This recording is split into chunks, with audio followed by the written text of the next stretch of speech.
புனித அந்தோனியார் கோயில்கள்ல மக்கள் பிரெட்டும் பண்ணும் வாங்கி தர பழக்கம் எப்படி வந்ததுன்னு பாக்கலாங்க. டாமி என்ற 2 வயது குழந்தை தன்னுடைய வீட்டில் யாரும் இல்லாத நேரத்துல சமையல் அறையில விளையாடி கொண்டிருந்ததுங்க. அந்த குழந்தை எதிர்பாராத விதமா அடுப்புல கொதிச்சிட்டு இருக்கிற தண்ணியில விழுந்து போகுது. அந்த குழந்தையின் தாய் சிறிது நேரம் கழித்து வந்து பாக்குறப்போ தன்னுடைய குழந்தை கொதிக்கிற தண்ணியில இருக்கிறத பார்த்து பதறி போய் குழந்தைய வேகமா வெளியே எடுக்கிறாங்க. ஆனா அந்த குழந்தை எப்பவோ இறந்து போயிருக்குங்க. அந்த தாய் என்ன செய்யறதுன்னு தெரியாம கண்ணீர் விட்டு அழுது கதறி புனித அந்தோனியாரை நோக்கி மன்றாடுறாங்க.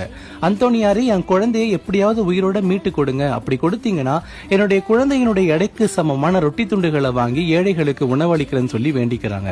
அந்த குழந்தையும் புனித அந்தோனியாருடைய அருளால மீண்டும் கண் திறந்து பார்த்து உயிரோட வருதுங்க.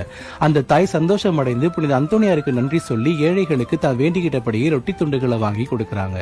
இதன் காரணமாகவே இன்றளவும் மக்கள் புனித அந்தோனியாருக்கு பிரெட்டும் பண்ணும் வாங்கி கொடுக்கறாங்க.